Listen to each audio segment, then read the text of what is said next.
আমরা প্রতিদিন যে পোশাক পরি তার প্রত্যেকটা সুতার ভেতরে কিন্তু একটা গোপন ভাষা লুকিয়ে থাকে।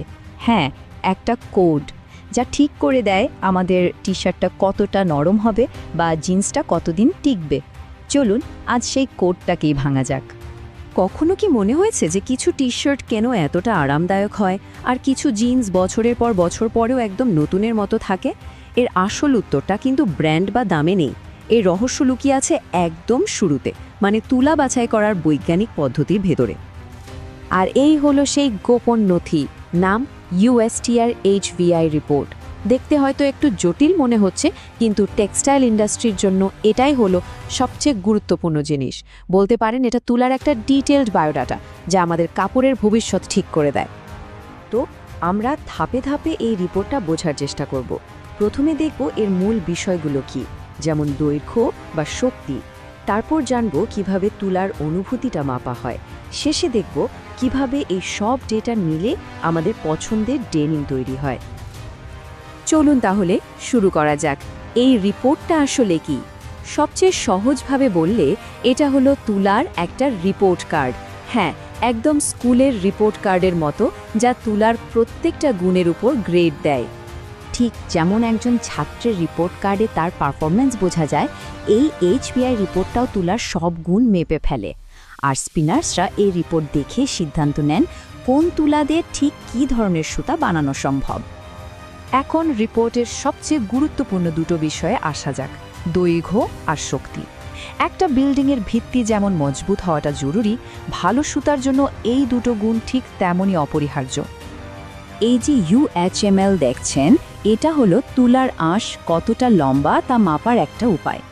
সোজা কথায়, আঁশ যত লম্বা হবে সুতাও তত মসৃণ আর শক্তিশালী হবে।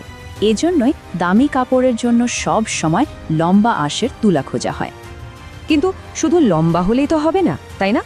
আঁশগুলোর দৈর্ঘ্য প্রায় সমান হওয়াও খুব জরুরি।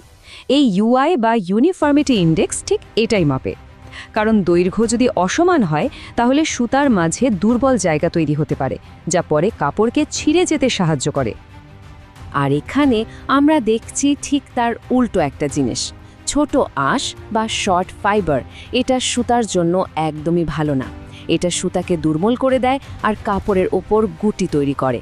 তাই এই মানটা যত কম হবে, তুলার কোয়ালিটি তত ভালো ধরা হয়। এই প্যারামিটারটা বোঝা খুবই সোজা। স্ট্রেংথ বা শক্তি, মানে একটা আঁশ ছিঁড়ে যাওয়ার আগে কতটা চাপ সহ্য করতে পারে। এর মান যত বেশি হবে, পোশাকটাও তত বেশি টেকসই বা ডিউরেবল হবে। চলুন এবার পরের ধাপে যাই, দেখি একটা কাপড় পরতে কেমন লাগবে। সেই অনুভূতিটা কিভাবে ঠিক করা হয়, এটা পুরোপুরি নির্ভর করে তুলার আঁশের সূক্ষ্মতা আর পরিপক্কতার ওপর। মাইক্রোনিয়ার বা MIC, এটা কিন্তু বেশ চালাক একটা প্যারামিটার, কারণ এটা একাই দুটো জিনিস মাপে, আঁশটা কতটা সূক্ষ্ম আর সেটা কতটা পরিপক্ক। এই একটা মান থেকেই বোঝা যায় কাপড়টা কতটা নরম হবে আর রংটা কতটা ভালোভাবে ধরবে। আর এই ম্যাচিউরিটি ইন্ডেক্স নিশ্চিত করে যে তুলার আঁশগুলো ঠিকঠাক মতো বেড়ে উঠেছে কিনা। কারণ একটা অপরিপক্ক আঁশ যেমন দুর্বল হয়, তেমনই রঙও ঠিকভাবে শোষণ করতে পারে না। ফলে কাপড়ে রঙের তারতম্য দেখা যেতে পারে। শক্তি আর অনুভূতির কথা তো হলো, এবার দেখা যাক সুতা বানানোর আগে কাঁচা তুলার চেহারা বা বাহ্যিক দিকটা কিভাবে মাপা হয়। কারণ তুলার রং আর বিশুদ্ধতাও কিন্তু খুব জরুরি। এখানে দুটো ব্যাপার আছে। একদিকে হলো RD বা রিফ্লেক্টেন্স, যা তুলার উজ্জ্বলতা মাপে। এর মান যত বেশি, তুলা ততটা ধবধবে সাদা। আর অন্যদিকে আছে +B বা ইয়েলোনেস, যা মাপে হলো হলদে ভাব কতটা। ভালো কোয়ালিটির তুলার জন্য এর মান কম হওয়া দরকার। আচ্ছা, তুলা যখন মাঠ থেকে আসে তখন তো এর সাথে আরও অনেক কিছু লেগে থাকে, তাই না? যেমন ধরুন পাতা, ডালপালা।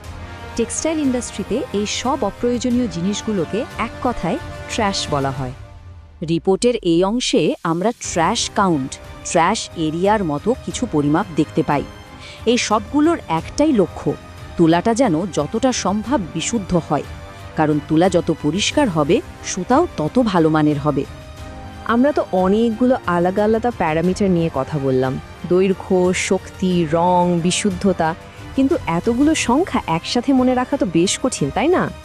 এজন্যই এই সব কিছুর সমন্বয়ে একটা ফাইনাল গ্রেড দেয়া হয়। এই একটা সংখ্যাই একজন স্পিনারের জন্য সবচেয়ে বেশি দরকারি। এটা এক নজরেই বলে দেয় যে একটা নির্দিষ্ট তুলার বেল থেকে ঠিক কী মানের সুতা তৈরি করা যেতে পারে। আর সেই ম্যাজিক সংখ্যাটা হলো SCI বা স্পিনিং কনসিস্টেন্সি ইন্ডেক্স। এটা আগে সব প্যারামিটারকে মিলিয়ে একটা স্কোর তৈরি করে। SCI যত বেশি, সুতা তত ভালো আর মজবুত হবে। এক কথায় এটাই হলো তুলার রিপোর্ট কার্ডের ফাইনাল গ্রেড। এখন সবচেয়ে জরুরি প্রশ্নটা হলো, এই সব জটিল ডেটা দিয়ে আসলে কি করা হয়। চলুন দেখি কিভাবে এই রিপোর্ট কার্ডটা শেষ পর্যন্ত আমাদের আলমারিতে রাখা জিন্স বা টি-শার্টে পরিণত হয়। পুরো প্রক্রিয়াটা কিন্তু খুব গোছানো। প্রথমে প্রত্যেকটা তুলার বেল HVI মেশিনে পরীক্ষা করা হয়। তারপর স্পিনার্সরা রিপোর্ট দেখে ঠিক করেন কোনটা কোন কাজের জন্য সেরা।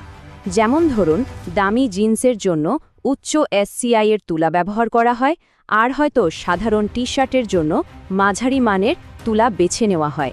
এই ডেটাই শেষ পর্যন্ত পণ্যের মান ঠিক করে দেয়।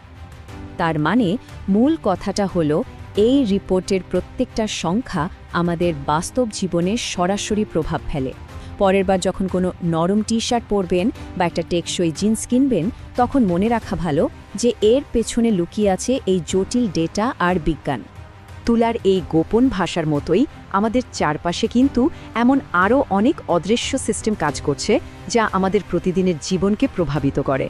একটু ভাবলেই হয়তো এমন আরও অনেক কিছুর কথা মনে পড়বে।